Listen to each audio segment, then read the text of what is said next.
ప్రపంచంలోనే ఏడలేని విధంగా రైతులకు ఉపయోగపడే ఓ గొప్ప పథకం ఏదైనా ఉన్నదా అంటే అది మన తెలంగాణలో ఉన్న రైతు బంధు పథకం.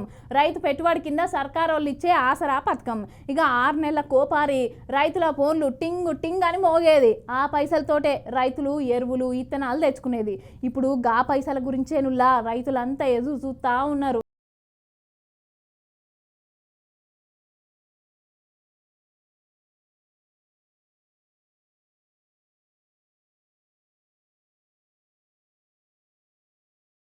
రాష్ట్రానికి 18,000 కోట్ల చిల్లర ఆదాయం వస్తుంటే అందుకెళ్ళి 6,500 కోట్లు సర్కార్ ఆఫీసర్ల జీతాలకు పింఛన్లకు పోను.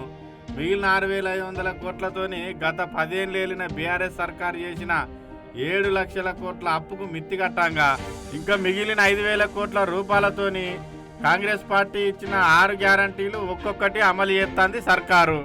ఈ నడుమ రైతు రుణమాఫీ పథకం కింద 3,14,000 రైతు కుటుంబాలకు గాను దగ్గర 2,750 కోట్ల రుణమాఫీ చేసింది సర్కారు. ఇక అట్లనే రైతు భరోసా పథకం కింద రైతులకు ప్రతి పంటకు 7,500 అంటే ఏడాదికి 15,000 రూపాయలు రైతులకు పెట్టుబడి సాయం కింద ఇస్తారని చెప్పింది కదా సర్కారు. ఇప్పుడు గాపనే ముంగటేసుకున్నదిగా. చేయి పార్టీ సర్కారు గద్దెనెక్కి ఏడాది కావత్తన్నా కూడా ఇప్పటిదాకా రుణమాఫీ కూడా చక్కగా చేయలేదని గరం మీద ఉన్న రైతులకు శుభవార్త చెప్పింది కాంగ్రెస్ పార్టీ సర్కారు.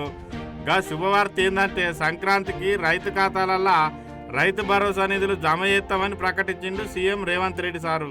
నేను మళ్ళీ రైతులకు మాట ఇస్తున్నా, సంక్రాంతి పండుగ తర్వాత రైతు భరోసా మీ ఖాతాలలో వేసేది సోనియమ్మ గ్యారంటీ, ఇందిరమ్మ ప్రభుత్వము. అయితే చేయి పార్టీ సర్కారు అధికారంలోకి వచ్చి సంవత్సరం గడిచింది.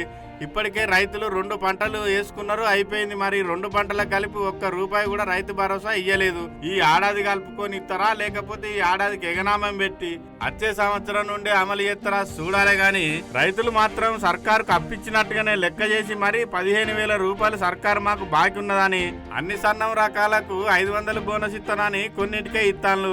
రైతు రుణమాఫీని కూడా డిసెంబర్ 9 అని 15 ఆగస్టు అని ఇట్లా జరుపుకుంటా ఏడాది గడిపినరు.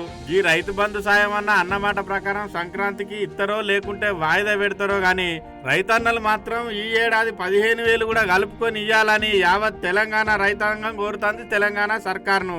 రైతు భరోసా 2 పంటలకు ఇవ్వాలి, వానకాలం యాసంగి. వానకాలానికి రైతు భరోసాను ఎగ్గొట్టింది రేవంత్ రెడ్డి. యాసంగికి కూడా కలిపి ఎకరానికి 15,000 రూపాయలు వానకాలం యాసంగి కలిపి ఇవ్వాలని బీఆర్ఎస్ పార్టీ డిమాండ్ చేస్తుంది.